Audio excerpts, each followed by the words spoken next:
어떤 물건을 구입할 능력만 유량이 반비례 관계에 있다는 원리를 말하며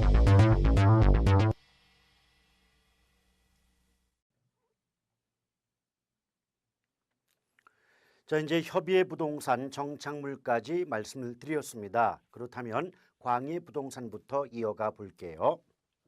자, 광의의 부동산은 당연히 넓은 의미의 부동산이기 때문에 협의의 부동산, 즉 좁은 의미의 부동산이 포함될 수밖에 없을 거고요.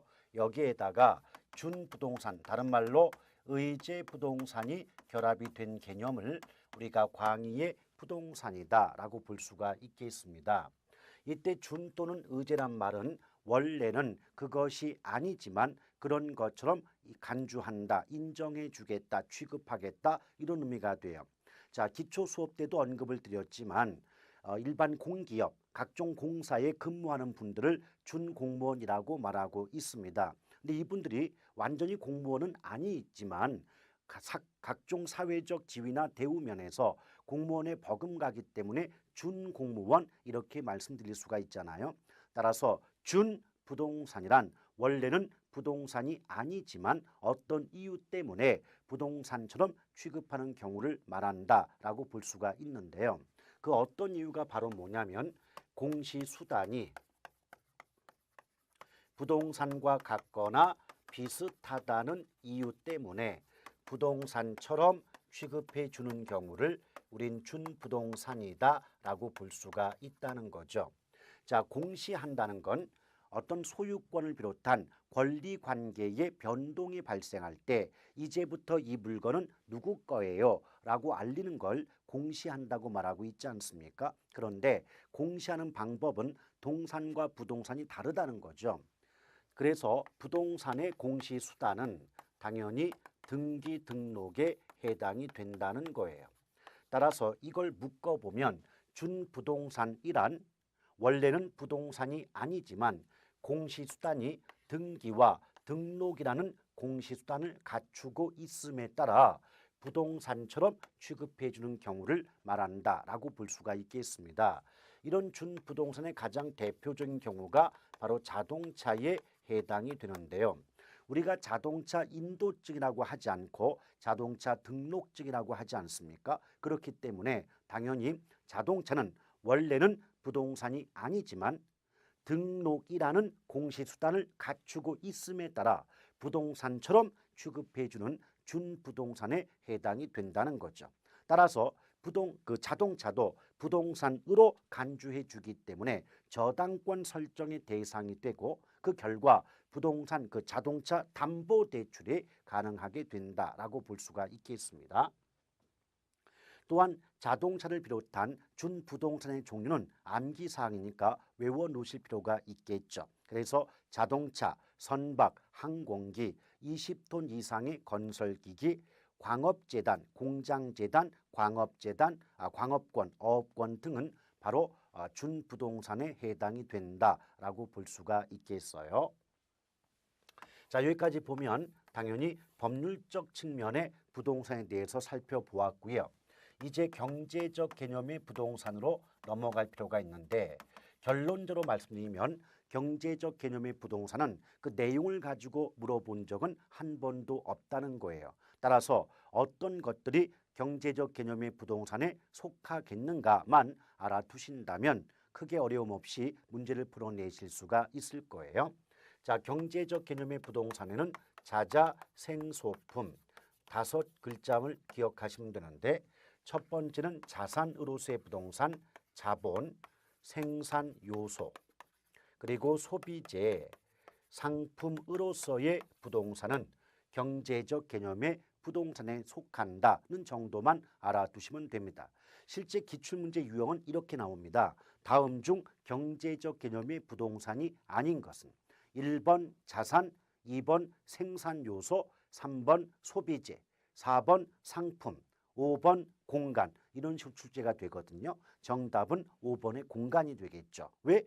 자자생소품 5글자 속에 공간은 없지 않습니까? 이런 형태로만 출제가 되고 있기 때문에 자산이 뭐고 자본이 뭐냐라고 기억할 필요 없고요. 자자생소품 5글자는 경제적 개념의 부동산에 속한다는 정도만 알아두시면 좋겠습니다.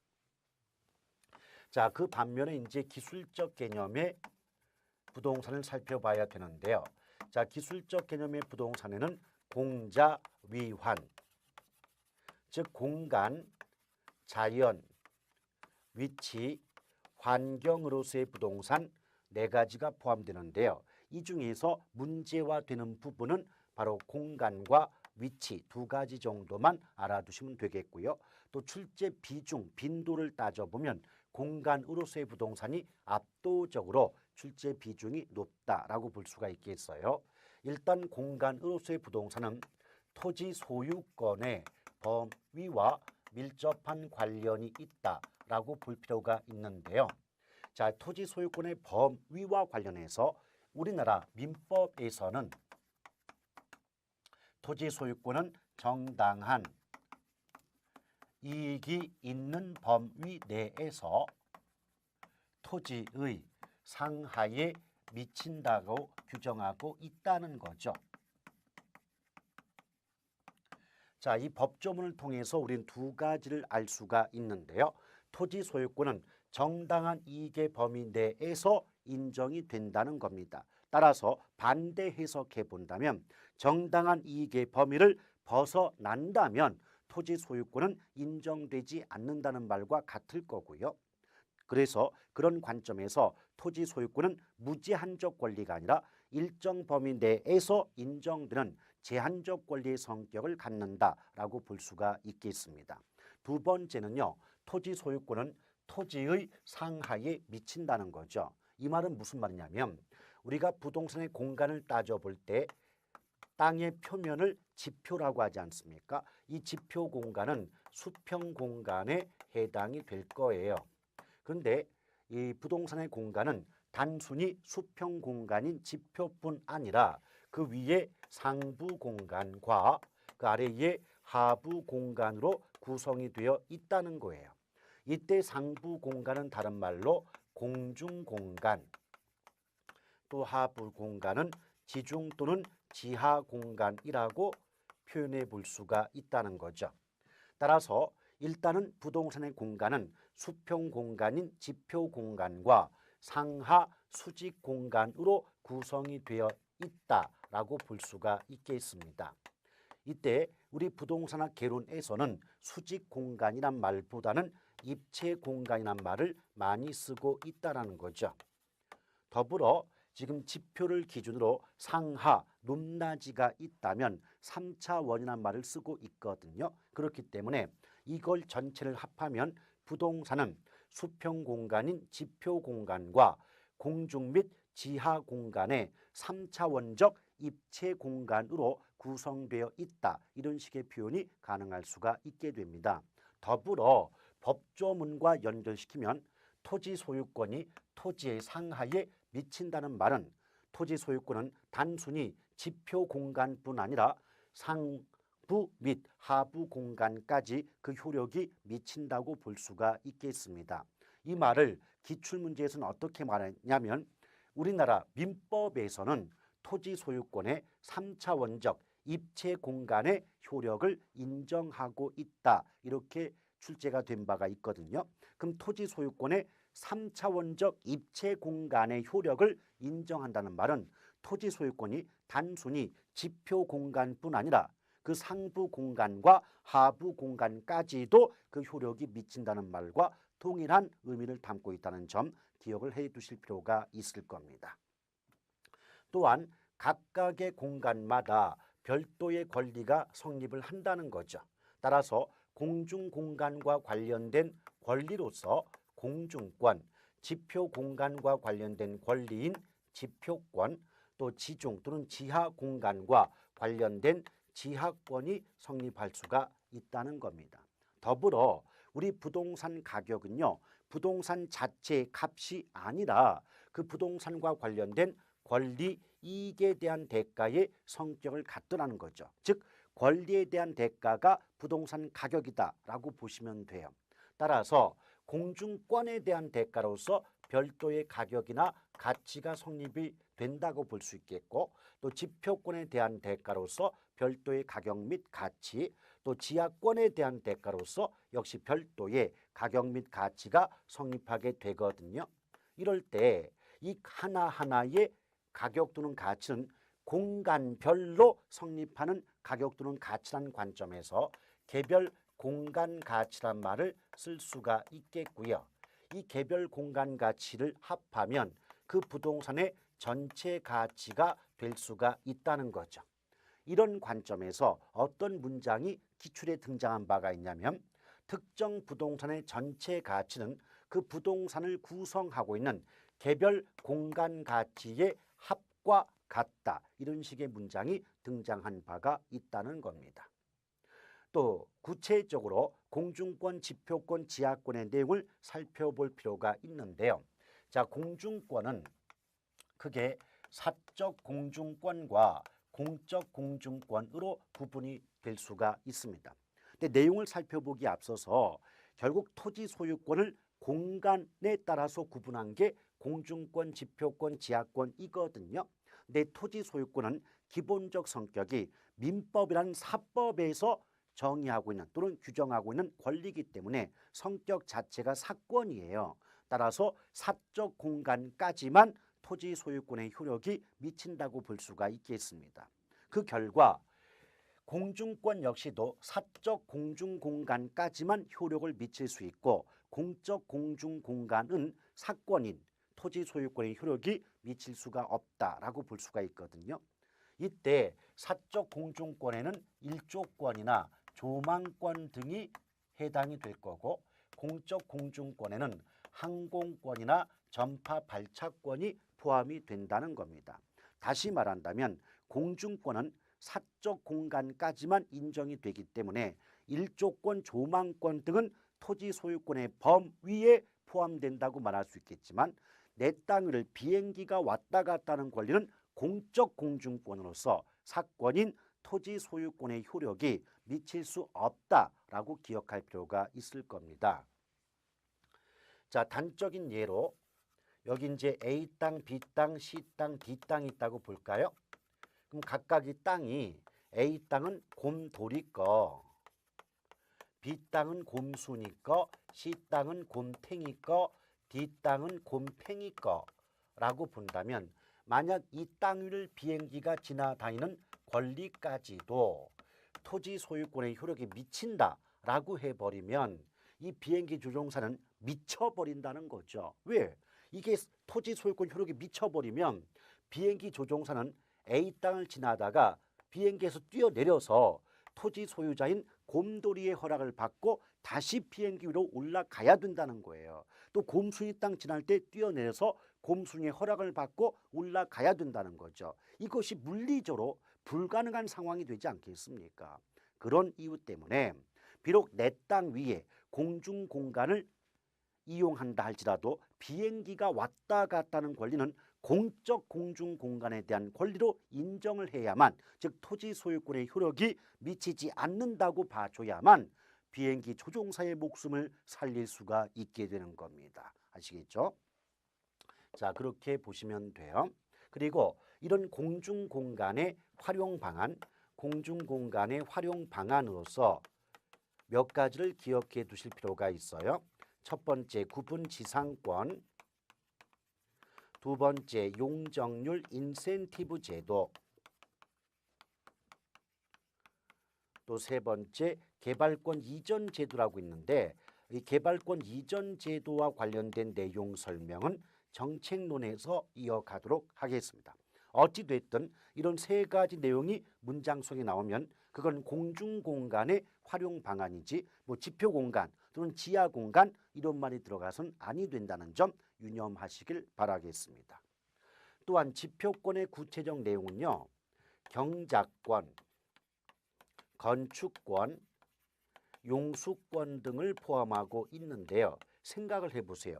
경작한다는 건 농사를 짓는다는 건데 농사를 지으려면 땅 위에서 농사를 짓지 공중에 매달려서 농사를 짓는 건 아니지 않습니까? 또한 더불어 건축권이 뭡니까? 건물을 지을 수 있는 권리죠. 그럼 건물을 짓는 것도 땅 위에 건물을 짓지 뭐 바다 밑바닥이나 뭐 공중 공간에 건물을 짓게 되는 경우는 없지 않습니까? 또한 용수권이라고 하는 건 이용할 용, 물수, 물을 이용할 권리를 용수권이라고 하는데요. 물도요, 땅 위를 흐르는 물은 지표수, 땅 아래를 흐르는 물은 지하수가 되거든요. 따라서 지표수를 이용할 권리는 지표권에 해당하지만 지하수를 이용할 권리는 지하권에 해당이 된다. 구분하실 수 있으면 되겠습니다. 또한 지하권의 대표적인 경우는 지하에 미채굴된 광물 자원. 자, 채굴되지 않았다는 것은 결국 캐내지 않았다. 그 땅 속에 묻혀 있다는 의미가 되죠. 이 지하에 미채굴된 광물 자원은 광업권의 객체가 된다는 거예요. 그럼 광업권의 객체가 된다는 말은 결국 토지 소유권의 효력이 미칠 수 없다는 말과 같습니다. 다시 말한다면 내 땅 속에 묻혀 있는 지하 자원도 내게 아니라 정부의 것, 국가의 소유가 된다라고 볼 수가 있다는 거죠. 이것을 항상 한 30년 가깝게 내고 있다는 겁니다. 다시 한번 지하에 미채굴된 광물 자원은 토지 소유권의 효력이 미치지 못한다는 점을 반드시 기억할 필요가 있겠고요. 또 한계 심도라는 게 있거든요. 이 한계 심도 역시도 지하권과 관계가 있는 개념이다라고 볼 수가 있겠습니다. 근데 한계 심도가 어떤 거냐면요. 자, 간단한 예로 여기 이제 땅의 표면 지표가 있다고 할 때 한계 심도가 30m다라고 가정해 본다면 이 말의 뜻은 지표로부터 지하 30m 깊이까지는 지하권, 즉 토지 소유권의 효력이 미친다는 의미를 담고 있더라는 거예요. 오케이? 따라서 만약에 지하철 공사를 진행하면서 25m 지점을 뚫고 공사가 이루어졌다면 한계 심도를 침해한 것이고 그건 결국 지하권, 넓게 보면 토지 소유권을 침해한 상황이기 때문에 바로 권리 침해가 이루어졌고 그에 대한 보상의 대상이 될 수가 있다는 거죠. 이와 관련하여 기출문제에선 이렇게 말했습니다. 지하철 공사 등 공익사업일지라도 한계 심도 내에서 이루어진 경우에는 결국 한계 심도를 침해했기 때문에 그 침해된 정도에 따라서 보상의 대상이 될 수 있다. 이런 식의 표현이 기출에 등장한 바도 있더라는 겁니다. 아시겠죠? 자, 그래서 공간에 대한 내용은 가볍게 설명을 마쳤고요. 자, 위치가 있어요. 자, 위치는 크게 절대적 위치와 상대적 위치로 구분이 되는데 절대적 위치라고 하는 건 결국 자연적 위치고요. 상대적 위치는 경제적 위치를 의미한다라고 볼 수가 있겠습니다. 근데 여러분 아시겠지만 자연적인 위치 자체는 변동할 수가 없거든요. 그 결과 절대 또는 자연적 위치는 고정, 불변의 성격을 갖는다는 말이 나올 수가 있어요. 그에 비해서 상대 경제적 위치는 뭐 교통의 발달이라든지 행정기관의 이동 등에 의해서 그 위치, 지위가 바뀔 수가 있기 때문에 유동 가변적인 성향을 갖는다. 이렇게 표현될 수가 있겠습니다. 또한 위치와 관련해서는 접근성의 개념이 나올 수가 있는데요. 이 접근성이라고 하는 건 대상 목적물에 도달하는 데까지의 심리적, 경제적, 거리적, 시간적 부담이 작아지는 정도를 접근성이라고 말하고 있습니다. 그래서 각종 부담이 작아지는 정도가 뭐라고요? 접근성이다라고 볼 수가 있는데 자, 일반적으로 그 목적물까지의 거리가 가까울수록 거리가 가까울수록 접근성은 좋다라고 말할 수가 있는 거죠. 근데 일반적으로 접근성이 좋다 이 말의 의미는 거리가 가깝다고 해서 반드시 언제나 접근성이 좋다고 말할 수는 없다는 의미와 같습니다. 자, 단적인 예로요. 우리 집에서 직장까지의 거리가 50m에 불과하다면 거리 자체는 대단히 가깝죠. 근데 가운데가 고속도로가 있다면 금방 횡단하고자 하다가 50년을 먼저 가는 이런 상황이 발생할 수가 있지 않겠습니까? 그래서 가운데 고속도로가 위치한다든지 먼 곳으로 우회 돌아가야 된다 한다든지 이래 버리면 거리가 가깝다고 해서 반드시 접근성이 좋다고 말할 수는 없는 경우에 해당이 된다라고 볼 수가 있는 거고요. 또 그 목적물이 대상 목적물이 위험이나 혐오의 대상이라면 거리가 가까울수록 오히려 불리한 감가의 대상이 될 수가 있다는 겁니다. 무슨 말일까요? 우리 집으로부터 얼마 되지 않는 거리 내에 뭐 핵폐기물 처리장, 쓰레기 소각장, 화장장 등의 위험 혐오의 시설물이 존재하고 있다면 가까울수록 불리하다고 말할 수 있지 않겠습니까? 그렇죠? 또한 접근성이 지나치게 좋아서 불리한 경우도 존재할 수 있는데요. 자, 시장까지의 거리가 멀면 접근성이 안 좋고 부담이 클 거예요. 근데 시장 안쪽에 내 집이 있다면 접근성은 지나치게 좋다고 할 수 있어도 주거 환경의 쾌적성이 좋지 못하기 때문에 유리하다고 말할 수는 없지 않겠습니까? 더불어 접근성을 중시하는 경우와 접근성이 중시되지 않는 경우가 구분되는데요.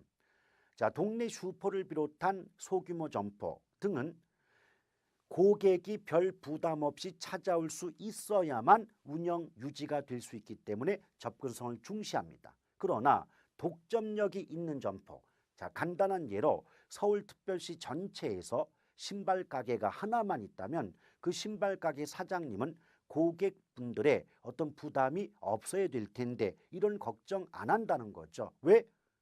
독점력이 있다 보니까 고객들이 신발을 사기 위해서는 찾아오겠지라고 생각하지 그들의 편의나 부담을 고려하지는 않게 되는 거죠. 또한 사람들이 찾는 빈도가 낮은 시설, 즉 수용시설이나 요양시설의 경우는 산 입구 쪽이 아니라 대부분 산 중턱이나 꼭대기에 위치한 우리가 알고 있지 않습니까? 이런 경우는 즉 사람들이 찾는 빈도가 낮은 시설물의 경우에는 접근성을 중시하지 않게 된다는 거죠. 또한 관공서 등도 역시 접근성을 중시하지 않는 경우에 해당이 된다라고 볼 수가 있겠습니다. 여기까지 보면 복합 개념의 부동산, 법률, 경제, 기술적 개념의 부동산에 대해서 살펴본 셈이거든요. 자, 이제 교재를 통해 확인해 보도록 하겠습니다. 자, 그래서 민법상 정착물의 분류, 자, 동그라미 1번에 독립정착물, 동그라미 2번에 종속정착물이 나와 있습니다. 자, 그리고 2번에 보면 정착물의 구분 기준에서 1번의 부착 방법 보면 건물 등에 부착되는 물건이 물리적인 손상을 주지 않고 제거가 가능하다면 정착물이 아닌 것으로 본다 해서 간판 나왔고요. 또 손상을 주게 되는 경우에 벽난로다라고 나와 있지 않습니까? 또한 물리적 손상 없이 제거가 가능한 경우라도 제거 시 기능상 하자가 발생하는 경우에는 정착물로 본다라고 해서 수도꼭지를 예로 들고 있습니다. 또 설치 의도와 관련해서 자, 어때요? 뭐 어떤 수익이나 가치의 증진의 의도가 있다면 정착물로 볼 수가 있는 거고요. 또 설치 주체를 보게 되면 임대인인 경우는 정착물로 보지만 임차인인 경우에는 정착물로 보지 않는다라고 나와 있고요. 또 물건의 성격을 보시면 특정 물건이 건물의 특정 위치나 특정 용도에 맞게 고안 구축되었다면 정착물로 간주된다는 말이 역시 들어가 있습니다. 또 뒷장을 넘겨보시면 2번에 광의의 부동산이라고 해서 자, 민법상 부동산, 즉 협의의 부동산에 준부동산을 포함한 개념이라고 나와 있고요. 또 준부동산의 의미는 등기 등록에 공시수단을 갖춤으로써 부동산에 준하여 취급되는 특정의 동산 등을 말한다라고 나왔습니다. 따라서 준부동산은 원래는 부동산이 아니지만 등기나 등록이라는 공시수단을 갖추고 있기 때문에 부동산으로 취급해 주는 경우를 의미한다라고 볼 수가 있겠고요. 이에는 종류 나와 있죠. 선박, 항공기, 자동차, 20톤 이상의 건설기계, 광업재단, 공장재단, 광업권, 어업권, 임목 등이 해당이 된다. 이 종류는 외워두실 필요가 있는 대목이죠. 또 4번에 보면 기술적 측면의 부동산 글에서 1번 자연, 자, 이 자연 부분은 여기 나와 있는 내용을 참고 삼아서 학습해 주시면 충분한 대목이 되겠고요. 또 2번에 공간 의료수의 부동산, 이 대목이 주로 출제가 되고 있다 했습니다. 저 가로 1번의 공간의 의미를 보니까 자, 인간이 이용 가능한 공중, 지중, 지표를 말한다라고 나오고요. 또 두 번째 줄에 부동산 소유권의 범위 확정 및 재산권 보장의 이론적 근거와 관련하여 중요한 개념이란 말 들어가 있습니다. 또 가로 2번의 공간 개념을 보시게 되면 수평 공간인 지표, 수직 공간인 공중 및 지중 공간으로 구분되고 또한 수평과 수직 공간을 합한 개념이 3차원적 입체 공간이다라고 말이 나와 있습니다. 또 네 번째 줄에 보면 민법에서는 토지 소유권은 정당한 이익이 있는 범위 내에서 토지의 상하에 미친다고 규정하고 이건 결국 토지 소유권의 3차원적 입체 공간의 효력을 인정하고 있다고 기출에 나온 바가 있더라는 거죠. 또 한 장을 넘겨보시면 28쪽에 결국 동그라미 2번 보면 부동산 가격은 부동산과 관련된 권리 이익에 대한 대가이고 또 개별 공간마다 별도의 권리 이익이 존재하므로 부동산의 가격은 지표, 공중, 지중 공간이 갖는 개별 공간 가치의 총화, 합과 같다는 말 역시 들어가 있습니다. 또 가로 3번에 공간과 관련된 권리를 보시면 동그라미 1번 공중권이 나와 있는데 쭉 읽어 가시다가 세 번째 줄의 오른쪽을 보시면 공중권은 사권으로서 사적 공중공간까지만 효력이 인정된다라고 나와 있고요.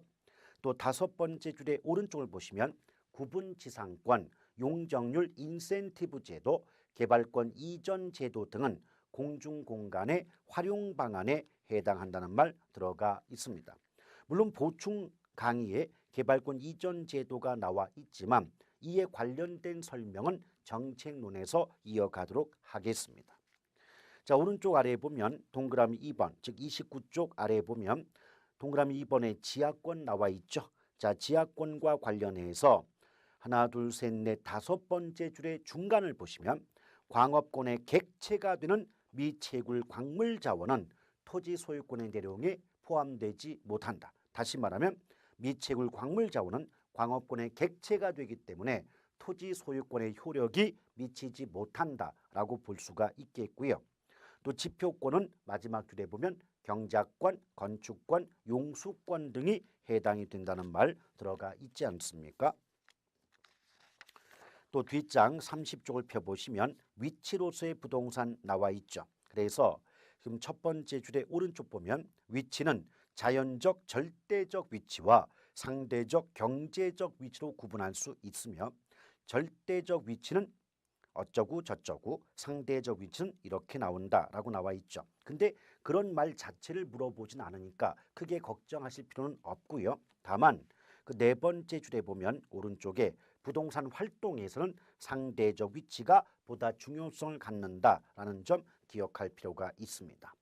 다 가로 2번에 위치와 접근성의 문제를 보게 되면 하나, 둘, 셋, 넷, 다섯 번째 줄에 보면 일반적으로 거리가 가까우면 접근성이 좋고 거리가 멀면 접근성이 좋지 않다고 할 수 있지만 이러한 내용이 항상 옳은 것은 아니다. 즉 아래 줄에 보면 거리가 가깝다고 반드시 접근성이 좋은 것은 아니다. 이런 말이 나와 있지 않습니까? 또한 동그라미 1번에 보면 접근성이 좋아도 대상 물건이 위험 혐오의 대상이라면 오히려 감가 요인이 된다는 말 들어가 있고요. 또 동그라미 2번의 첫 번째 줄의 중간을 보면 접근성이 지나치면 오히려 불리한 경우가 있고 그 대표적인 예가 시장 내의 주택, 도로변의 주택을 들고 있다는 겁니다. 또 동그라미 3번 거리가 가까울수록 접근성이 높은 것이 일반적이지만 거리가 가깝다고 반드시 접근성이 좋은 것은 아니다. 다시 한번 반복하고 있고요. 또한 동그라미 4번의 기역번을 보시면 접근성이 중시되지 않는 경우로 독점적인 흡인력이 있는 점포, 관공서, 또 사람이 찾는 빈도가 낮은 시설인 요양시설 등을 꼽을 수가 있고요. 니은번에 접근성이 중시되는 경우로서 동네 슈퍼를 비롯한 소매 점포의 경우는 고객의 접근성이 중시된다라는 점 가볍게 기억해 줄 필요가 있겠습니다. 자, 오른쪽에 4번 환경으로서의 부동산도 굳이 시험과는 크게 직결되는 부분이 아니기 때문에 교재에 나온 내용을 참고 삼아 읽어주시면 충분한 대비가 가능하겠고요.